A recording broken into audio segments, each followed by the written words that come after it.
तो सोचो, तुम एक ऐसी गलती कर दो जो तुम्हारे अच्छे के लिए थी, मगर तुम उस गलती को लेकर इतना रिग्रेट करना शुरू कर दो जिस वजह से तुम अपने आप को एक ऐसी सज़ा दे दो जिसके बाद तुम्हें पता चले कि जिस रिग्रेट की वजह से तुमने खुद को सज़ा दी है वो तुम्हारी सबसे बड़ी गलती थी। क्या हुआ?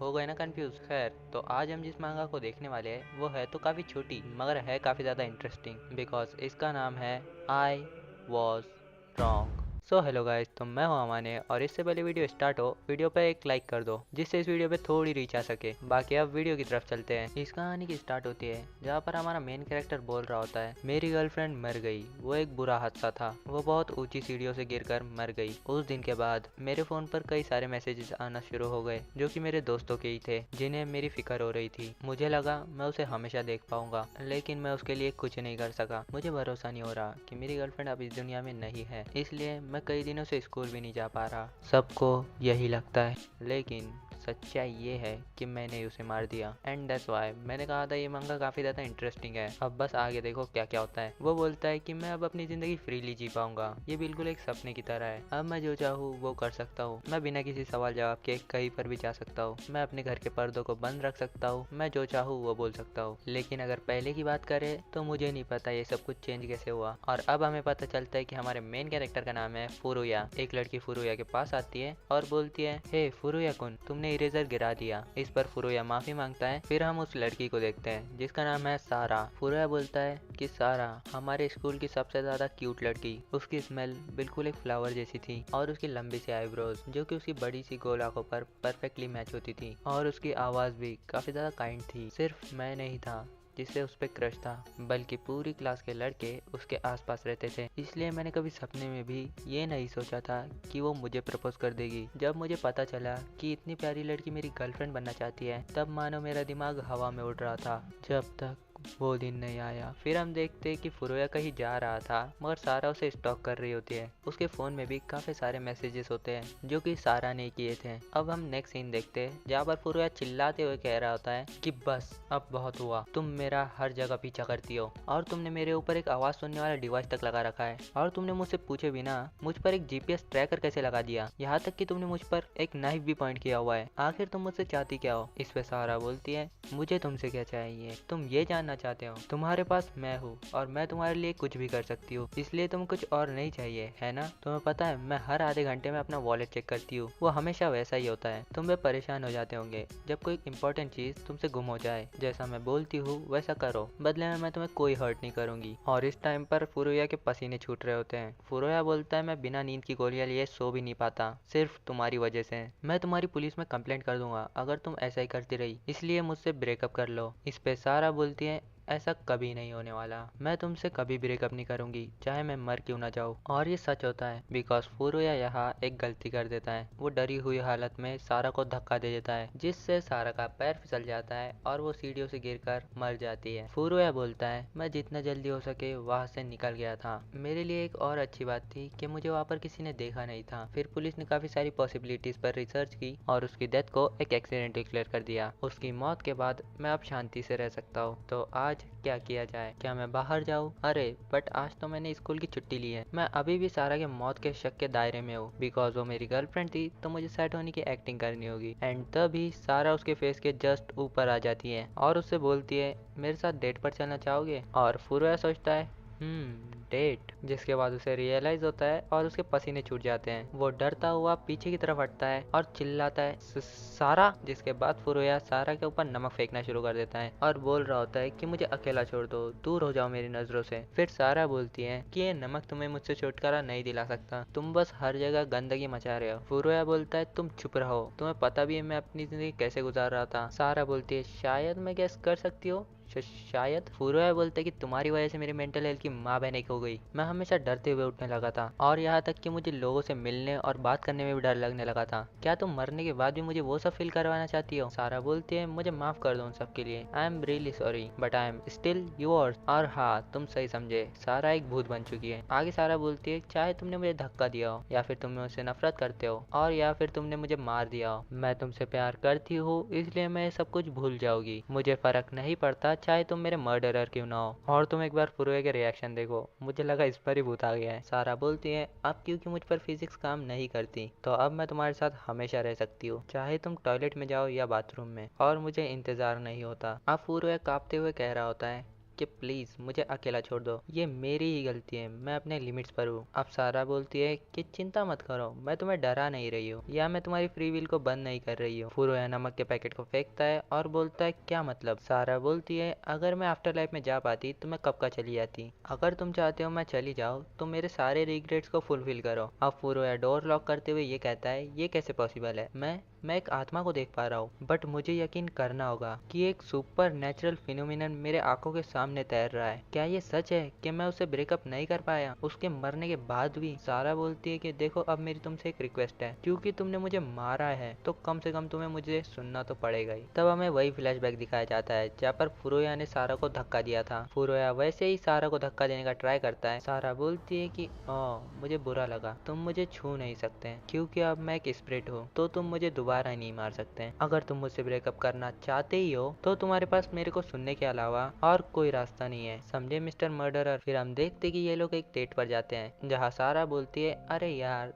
इतना चुप भी मत रहो। फिर फुरुया बोलता है कि तुम्हें कोई देख नहीं सकता तो ये काफी अजीब लगेगा कि मैं खुद से ही बड़बड़ा रहा हूँ। सारा बोलती है कि यही वो जगह है जहाँ मैं हमेशा से जाना चाहती थी। फुरुया सोचता है कि अब क्योंकि मैं इसके साथ फंसी चुका हूँ, जबकि ये मर चुकी है, तो अब इसे सुनने के अलावा मेरे पास कोई रास्ता नहीं है, इसलिए मैं इसके साथ बाहर आया हूँ ताकि इसकी सारी इच्छाएं पूरी कर सकूं। लेकिन ये चीजें फिर से होने लगी, मैं बस इसी चीज से सावधान रहने लगा। फुरुया बोलता है कि लो हम आ गए इस कैफे में। फुरुया पूछता है क्या तुम यही खाना चाहती थी, और मन में सोचता है कि मेरा भी मीठा खाने का मन नहीं है। सारा बोलती है हाँ यही मैं हमेशा से खाना चाहती थी, मैंने सुना है कि इस केक के ऊपर की क्रीम बाकी से अलग है। फुरुया बोलता है शायद, मगर तुम इसे खा नहीं सकती है ना। सारा बोलती है कोई बात नहीं, तुम मुझे इसे टेस्ट कर बता सकते हो कि ये कैसा है। फुरुया इसे खाता है और बोलता है ये बिल्कुल एक नॉर्मल केक की तरह है, ऑल दो उसे ये काफी ज्यादा पसंद आ रहा होता है। सारा चिल्ला कर कहती है क्या हो ही नहीं सकता, तुम सारे लड़के एक जैसे होते हो, मुझे भी दो, थोड़ा थोड़ा सा खिलाओ तो क्या पता मैं इसे टेस्ट कर पाऊँ। फुरुया बोलता है मैं काफी अजीब लगूंगा ये करते हुए। सारा बोलती है ये मेरी एक रिक्वेस्ट का हिस्सा है, तो फुरुया इस पर मान जाता है। वो एक बाइट सारा को देता है और वो खाने का भी ट्राई करती है, बट वो फोक सारा के आर पार चला जाता है और इस बात से सारा थोड़ा सैड हो जाती है और उसकी आंखों में आंसू आ जाते हैं, जिसे देखकर फुरुया थोड़ा शॉक हो जाता है। सारा बोलती है शायद ये काम नहीं किया। फुरुया सोचता है कुछ सेकंड के लिए सही, मगर सारा थोड़ी सैड लग रही थी। आज पहली बार हमने इस तरह से एक दिन बिताया। मैंने सारा के बारे में काफी सारी चीजें नोटिस की क्योंकि हम डेट कर रहे थे। चाहे चीजें कितनी ही अच्छी हो या बुरी, उसके चेहरे पे हमेशा स्माइल होती है। मैं उसे हमेशा देखकर सरप्राइज होता हूँ। क्या वो नेचुरली भी ऐसी थी? मुझे लगता है सारा को बुरा भी लगता है। सारा कहती है कि वो कैफे काफी अच्छी जगह है, मुझे खुशी है कि हम साथ में वहाँ जा पाए। तुमने कभी मेरे मैसेज का रिप्लाई नहीं दिया जब मैं जिंदा थी, इसलिए मैं तुम्हें कभी इन्वाइट नहीं कर पाई वहाँ जाने के लिए। फुरुया सोचता है क्या ऐसा, मुझे माफ कर दो। सारा कहती है इट्स ओके, वो सब पास्ट की बातें हैं। फुरुया सोचता है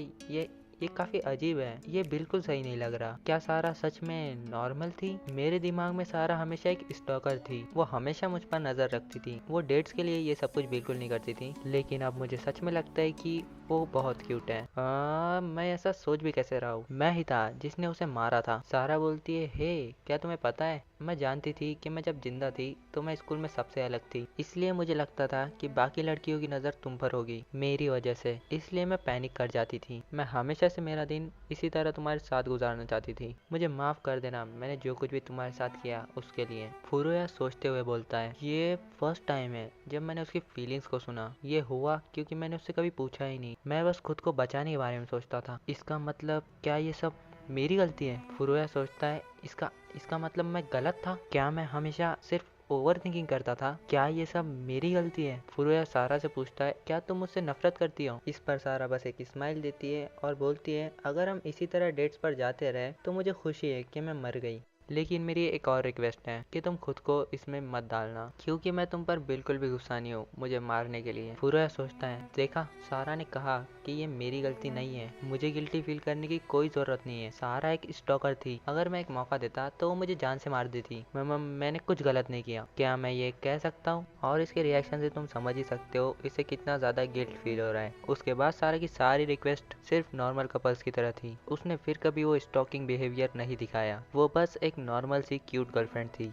बस एक ही फर्क था जो उसे दूसरों से अलग बनाता था, वो था वो जिंदा नहीं थी। जब मैं वापस स्कूल गया तो मैंने देखा कि सारा के डेस्क पर एक फ्लावर वॉश रखा हुआ है, जिसके अंदर की कोई रोजाना पानी एक्सचेंज करता है। स्कूल में किसी को पता नहीं था कि सारा एक स्टॉकर थी, इसलिए ये होना ही था कि क्लासमेट उसे पसंद करे। फिर फुरुया बोलता है, आज के लिए इतना काफी है, अभी के लिए मुझे नहीं पता कि मैं इतना क्यों डरता था। सारा बोलती कि अब घर चले। फुरुया आगे सोचते हुए कहता है, शायद इसलिए क्योंकि वो अब मुझे फिजिकली हर्ट नहीं कर सकती। फुरुया सारा से पूछता है कि तुम्हें तुम्हारे बर्थडे पर क्या गिफ्ट चाहिए। सारा बोलती है, तुम्हें मेरा बर्थडे याद है? फुरुया बोलता है, ऑफ कोर्स मुझे याद है। सारा बोलती है, मैं ठीक हूँ, मैं इतने से ही खुश हूँ कि तुम्हें मेरा बर्थडे याद है। फुरुया के बार बार बोलने पर सारा कहती है, मैं शायद तुम्हारा हाथ पकड़ना चाहती हूँ। सारा बोलती है, हम बस उन्हें आपस में रखेंगे, वो एक दूसरे को टच नहीं कर सकते। जिसके बाद फुरुया बोलता है, ठीक है, और इस पर सारा इमोशनल हो जाती है। फुरुया सोचता है, ये बस इसी से खुश हो गई, उसके एक्सप्रेशन चेंज हो गए बस मेरे छोटे से एक्शन से, जबकि वो मुझे कभी टच नहीं कर सकती। वो बस इतना सोच के ही खुश है कि वो मेरी गर्लफ्रेंड है या फिर नहीं। सारा शॉक होकर कहती है,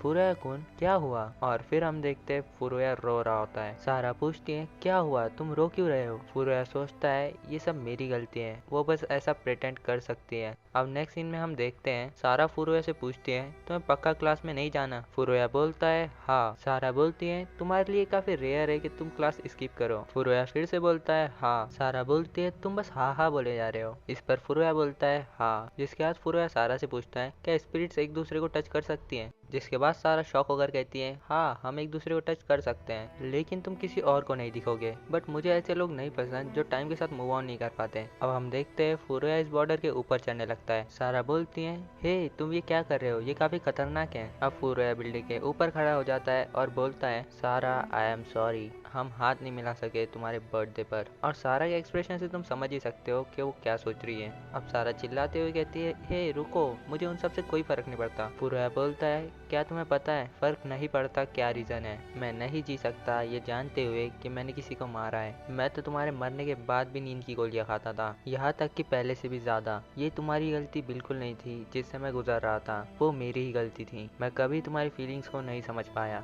यहाँ तक कि मैं तुम्हारे मरने के बाद खुद को रिलीफ फील करता था। मैं अपनी उस सोच को कभी माफ नहीं कर पाऊंगा। मैं तुम्हें नहीं बचा पाया मेरे इस बदलाव से, लेकिन मुझे नहीं लगता मैं उस गिल्ट के साथ कभी जी सकता हूँ। अब मुझे सब समझ आ गया है सारा, तुमने कुछ भी गलत नहीं किया, वो सब मेरी गलती थी। मैंने कभी भी तुम्हारी फीलिंग्स को नहीं समझा। अगर मैं मर जाता हूँ तो शायद तुम मूव ऑन कर पाओ। मुझे माफ कर देना, तुम्हारा बॉयफ्रेंड मैं था। सारा फुरुया को रोकने का ट्राई करती है, मगर फुरुया वहाँ से कूद जाता है और उसकी डेथ हो जाती है। फुरुया की सोल बोलती है, ओह वो मेरी बॉडी है, आखिरकार मैं भी एक स्पिरिट बन ही गया। बट मुझे लगा नहीं था मैं इतने जल्दी स्पिरिट बन जाऊंगा। सारा रोते हुए फुरुया को हक करती है। सारा बोलती है, तुम बहुत बड़े बेवकूफ हो। फुरुया बोलता है, मुझे माफ करना, मैंने तुम्हें परेशान किया, लेकिन अब तुम मूव ऑन कर सकती हो। अब तुम्हें मेरे आगे पीछे घूमने की कोई जरूरत नहीं है। सारा बोलती है, तुम्हें गिल्टी फील करने की कोई जरूरत नहीं थी, मैं खुश थी तुम्हारे आसपास होकर भी। बहुत सारी ऐसी चीजें जो तुम अब नहीं कर पाओगे जो कि तुम जिंदा रहकर कर सकते थे। फुरुया बोलता है, कोई बात नहीं, यही एक रास्ता था जिससे मैं अपने आप को सजा दे सकता था,